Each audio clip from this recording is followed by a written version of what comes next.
doesn't explain anything. What do you mean? I have to do more than that. Because of culture, because of how people have thought in the past, because of how powerful people have thought in the past, they have let that idea, they have influenced that idea onto other people. Conformity, yes, conformity. They've raised people in that belief. They've raised people that they are right and others are wrong. And that is a factual piece of information. We know that conformity. You didn't actually answer the question, though. You don't see that, did you? You answered a different question. I said, I'm going to ask it one more time. Pay careful attention. Why is it rational to believe? Let me help you understand this question, because you're trying so hard to redefine it. Okay? If we observe 1,000 times that if we drop a ball through a particular hole, it comes out on the left. And we drop it one time, and it comes out on the right. Why is it rational to believe that the 99 times that it came out on the left is not what we should expect to believe, whereas we should expect to believe that it's better for the ball to come out on the right? Do you understand the problem I'm trying to convey to you? Yes, I'm not saying. It is a poor analogy, I admit it, but I don't know how else to make it correct. I'm not sure. I can't say that 99 times out of 1,000 are wrong. I'm not saying that. It might be wrong. Right. Well, that was a poor analogy, but I was trying to make the point. Why has one time gone right? Why is this wrong? Why is this wrong? The analogy was a poor one. Okay. Why is this wrong? Because the majority believe it is wrong. It's just that is what you're saying. No, that was a poor analogy. Believed it in the past, and technology has developed, culture has developed, intellect has developed. That is a fact. We know people have got smarter. So this. Still not answering the question. Surely more ideas are created. That's all I'm saying. Yeah, you're still not answering the question. You don't see that, do you? It is rational to believe that it's not rational to believe that the 1 time out of 1,000 is wrong, but it is rational. Right, forget my analogy. It was a bad one, but it made the point. Atheism-proud. I just would like to make a point. You like to that people are more intelligent, which I'm gonna call a fallacious statement. Yes, there's more information to be had in the world, but that doesn't make us more intelligent. So that's true too, and since even today the vast majority of people in the world believe in a God, you can't argue that technology has done something for atheists that it hasn't done for people who believe in God. So you haven't provided this difference. You haven't actually answered the question. That doesn't support your claim. And most people agree with evolution, so what's the difference? So you're appealing to the masses here of people. Oh, I'll be back in just a minute. Most people agree with evolution, so.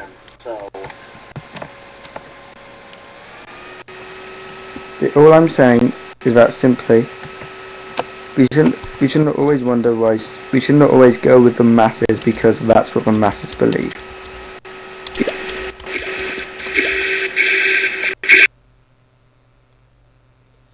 Okay, Neph, do you actually want an answer to your question?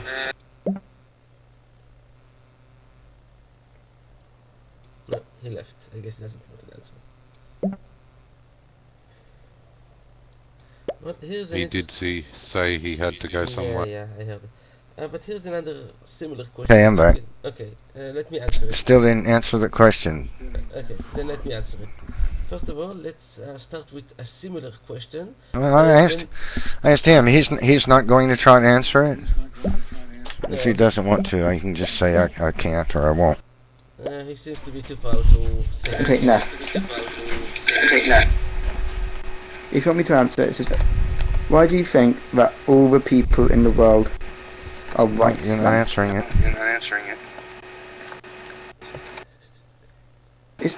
not something I can explain away in a single statement.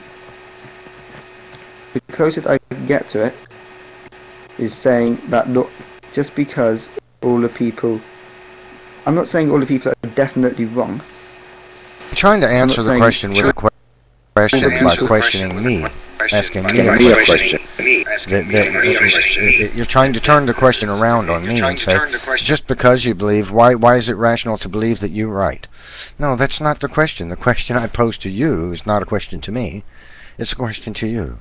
Why is it rational to believe that this tiny percentage of the population, especially since this tiny percentage of the population has just recently grown to be 2 to 3% of the world, and throughout history it's almost amounted to zero, almost, of the world's population. Why is it rational to believe that so few people have the truth and while the majority of the people of this world, including its best educated people, throughout history are living in a common delusion? Why is it rational to think? Because I do. Because I think the evidence in front of me makes me, in my opinion, makes me think that it is true. It's not something you can stick a nail down and say, it is through fact, done. You can't physically, it's not, nothing of this is factually true. Stop making arguments from the majority. Exactly. It's No, not just because you're the ones who claim the majority. No, I agree. Just because lots of people believe it doesn't make it right. I agree with that. But here's the point. It is atheists who claim that the majority of people in the world who believe in God are wrong. You guys come here and say there is no evidence for God. There is no God. So you're the ones making a claim that there is no God. Okay? So if you're going to believe that, you need to be able to, you should be able to stand up for your worldview by providing an explanation as to why it's rational for you, for so few people in the world, to have some kind of enlightenment about the most profound subject and because the most there's no fact evidence in the history of the world. Okay. And there's no evidence. No evidence. Making a case pleading to the majority. That doesn't actually answer is the it question. fair for me to say Because I no longer want to hear appeals about majority of scientists? I can explain it. I don't want to hear majority of scientists anymore. Right. Is that fair? See, Nephilim. is it rational to believe then that also then as a follow up to that, if that's what you say is the case, if is it rational to believe that there is no evidence for God when the majority of people in this world vast majority of people in the world believe there is a God? Why is it rational to believe that the vast majority of people in the world would believe in a God without evidence for God?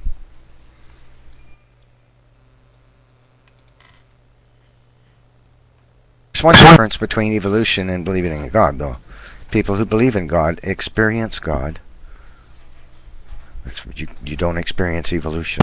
Nobody experiences evolution. You're lying or you're suffering from mental delusion. No, see, no, that's where you're wrong. But you're welcome to that delusion if you like. Personal experiences don't prove anything. You can't prove. They don't to you. They do to. No, they don't in general. They don't hold up to anyone. Yeah, they do for the majority of the world. See, the vast majority of the world. If I go to a court, and say, I did not kill this person, and my evidence is that my personal experience, will it stand up? No. Your personal experience is that you have no evidence for God. It doesn't work in any situation. So you just can't make that argument, you see? That's being hypocritical to say that because you have no experience with God, no knowledge of God, no evidence for God, you say. Therefore, I believe God doesn't exist. But these people say, I have knowledge experience with God. And He does exist. So you can't use that argument. That argument doesn't work. To think what they want to. They're entitled to believe that there is a God in heaven. As far as I can care, they're entitled to believe that there is a God in heaven who wants them to eat all the Nigerian people and bumfuck the president of Congo. It's not a big problem to me. All it is their personal belief. And you can believe whatever you want. That's what I'm saying. But why does it matter what people believe? That's all I'm saying. This is my only real statement I'm making. You're saying what? Your original question was... to believe that most of the people in this world say they experience God and believe that they don't? Can I please? Because personal experience means why would nothing. You think that they are delusional?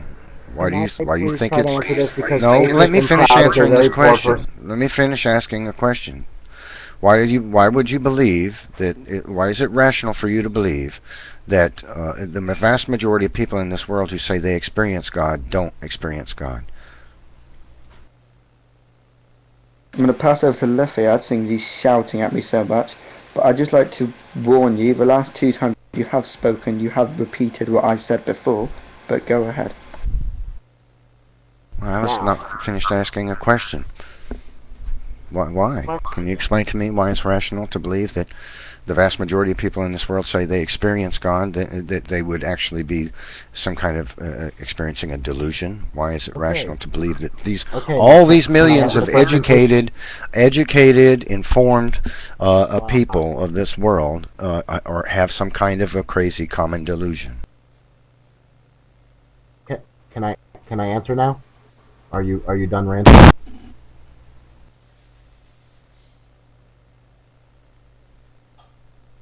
Okay, thank you. Now, as I was trying to say, has there been any so-called experience with God in any kind of scientific lab, in any kind of repeatable, any kind of controlled environment where someone says that they have experienced God?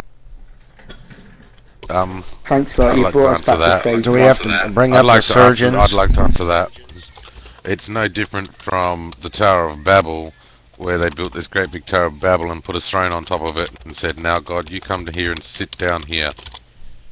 Do what you're told." I'm not talking about the fucking Tower of Babel. I'm talking about people nowadays. He's right. Can I just point out, I'm not related to him in any way. It's only due to part of belief. Partial belief. I'm gonna leave theology out of it. I'm gonna leave the Bible out of it. And I'm gonna give you the thing, right? So you create this whole big scientific fucking room with all your fucking whatever gizmos and fucking gadgets that you think you're gonna measure God with, and then you say, right, God, if you don't come down here and get in this fucking room now, you don't fucking exist. You're the little piss ant sitting in the room that God's laughing his fucking. You're an idiot as far as God's concerned. Right? Really? I really don't care what a non-existent entity believes of me. How the fuck do you think you're going to make such a demand?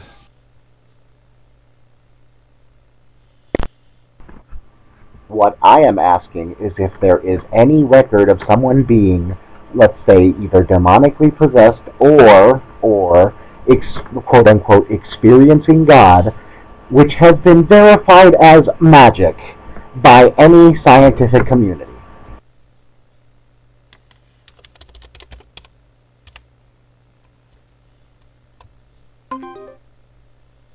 Exactly. No, there has never been one. To be honest, I'm pretty sure Rod's not answering it, because even I have got a few thoughts in my head where this can be applied to. And this is just ridiculous.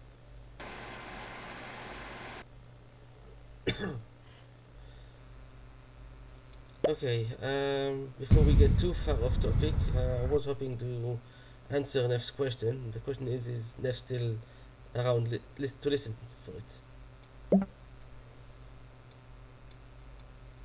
Well, I would posit that it's not rational to believe that the vast majority of the people in the world who say they experience God are all having some kind of common delusion.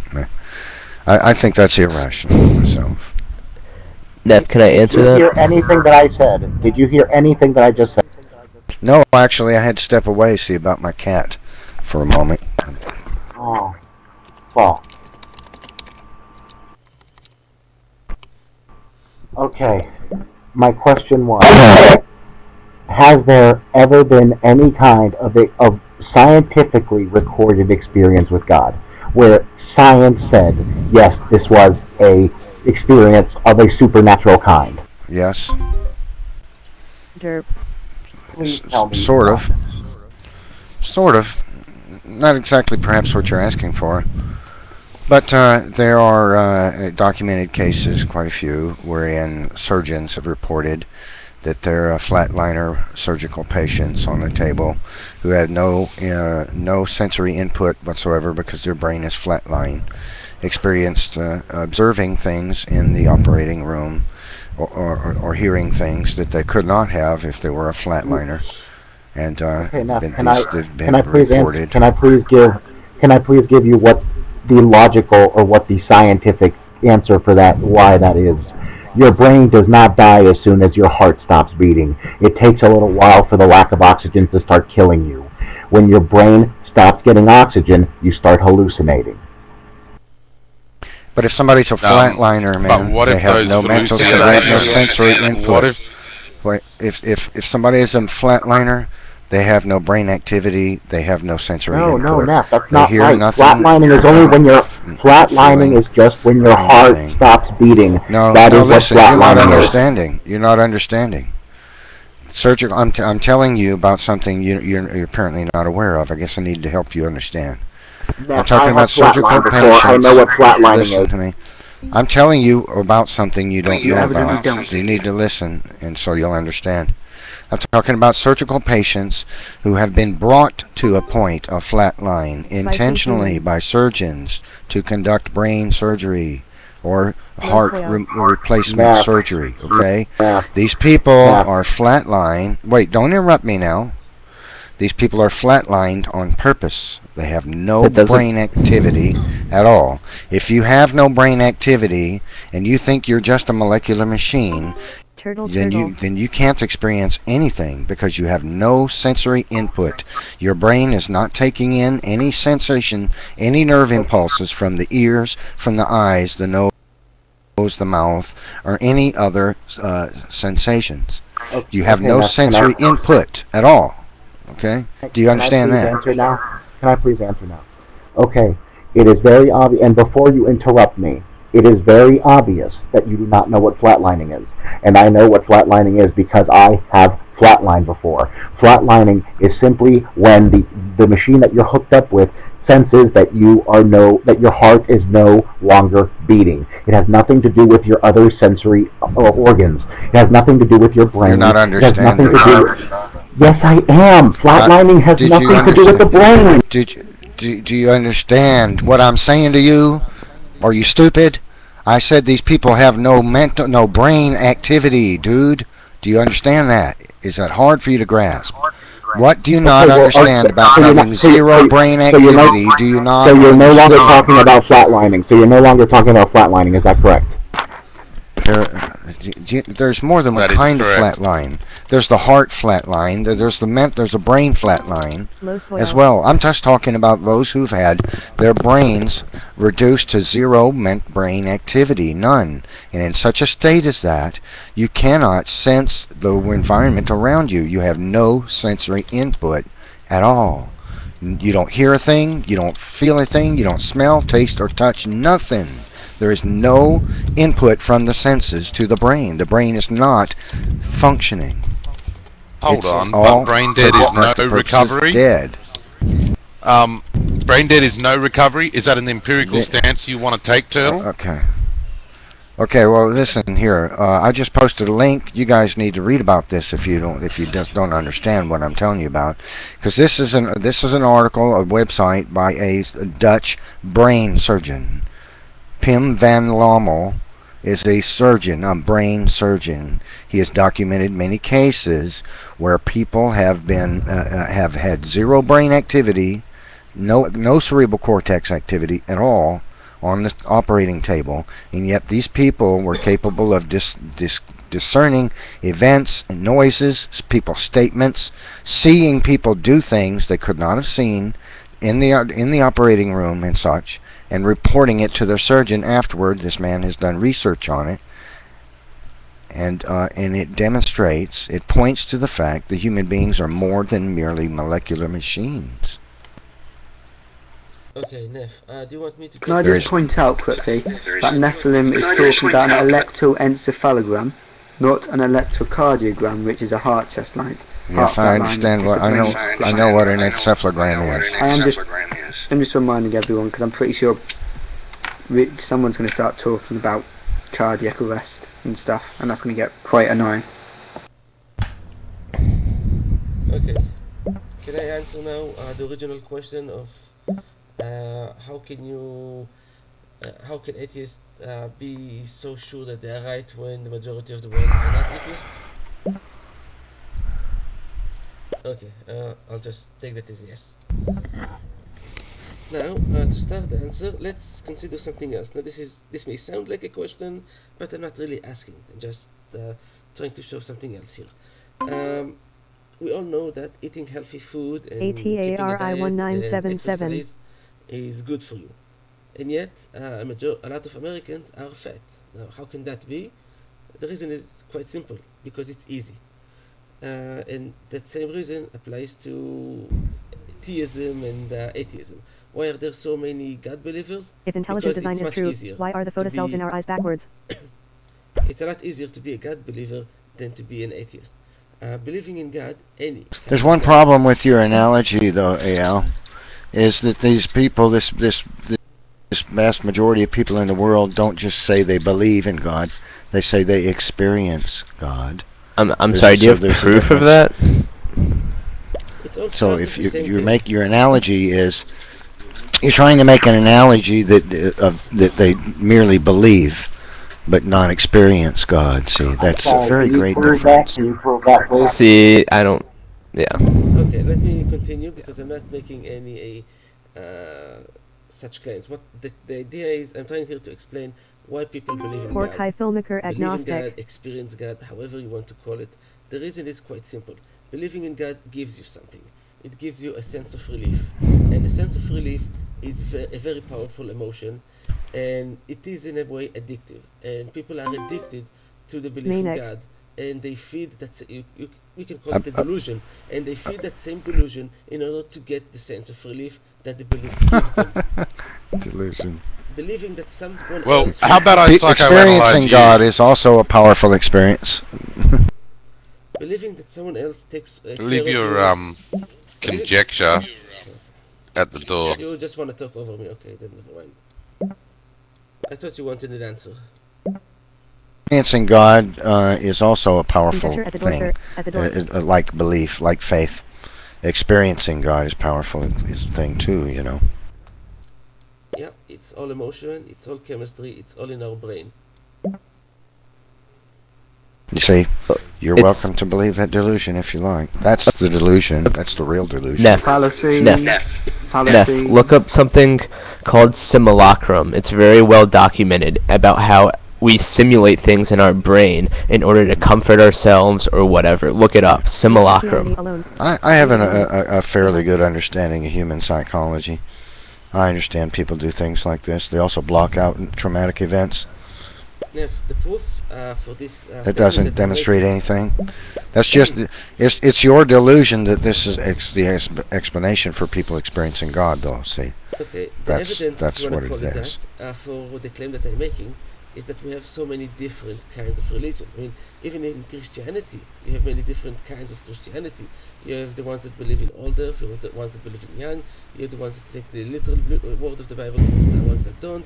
You have Islam, you have Jews, you have Hindus. You have so many different gods that it doesn't make sense. If there was only one God, it would be obvious that there would be one major religion, and maybe the same percent that we have atheists would be also percent that we have the other religions. But that's not the case.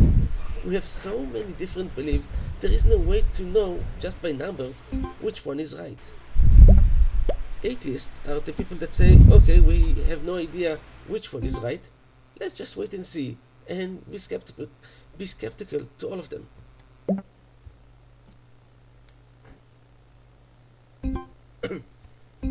Oh my god, he just left the room. Okay, guess he doesn't want the answer. Anyway, he recorded this conversation, and it will be Nephilim free. You just basically said a quote. Basically said something along the line of a quote by Douglas Adams. What I said, I'm I gonna guess. try and copy it in if I can click the bloody thing. See, it's the atheist delusion that people don't actually experience God and that they just have some kind of a mental thing happen in their head and they think they experience God. That's the real delusion. They've convinced themselves or strive to convince themselves that that's the case. No, I think it's just that we're this not experience gullible. with and God that is some kind of, mental delusion that the majority of people in the world suffer from, and that's pretty sad. Yeah, Neph, this isn't actually a religious statement or anything. Can we add just a quick rule that swearing is a ban? I'm getting quite annoyed at the left Eyal using the word dick repeatedly, just to enhance his point. I didn't say dick. What are you talking about, dude? But, it might make some sense to somebody if it, seem rational in the slightest way, if it wasn't that there was so much that we can point to for as evidence of God, such as the historicity of the Bible, the fact that science has proven intelligent design and special creation, the numerous miracles that people have experienced, medical miracles that people have experienced in the world. The all that kind of stuff. None of that existed. Let's go out on a limb here. Let's say science accepts that Richard Dawkins' book of the God Delusion and whatever else another bollocks is out there, and we start to not we, but you guys start to argue that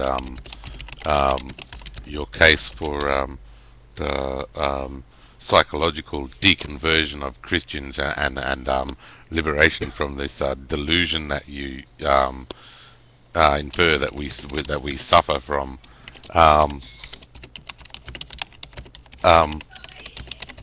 So it becomes determined as a treatable disease. Are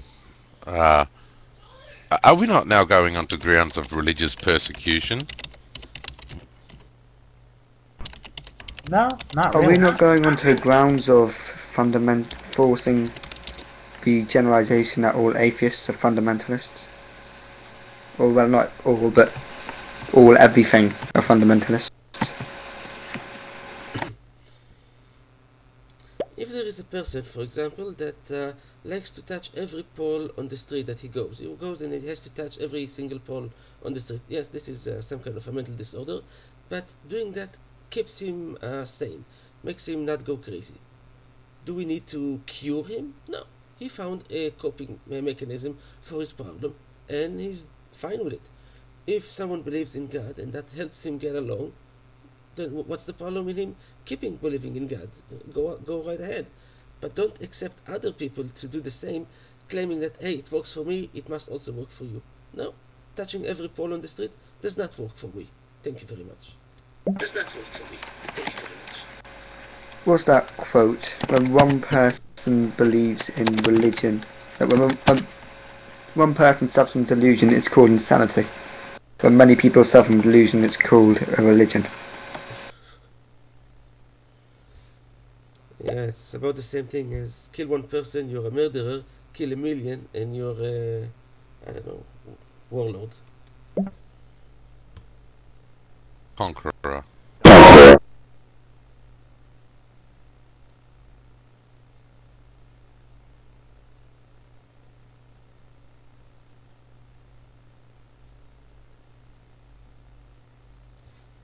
Anyone know what that was? Anyway, I'm out.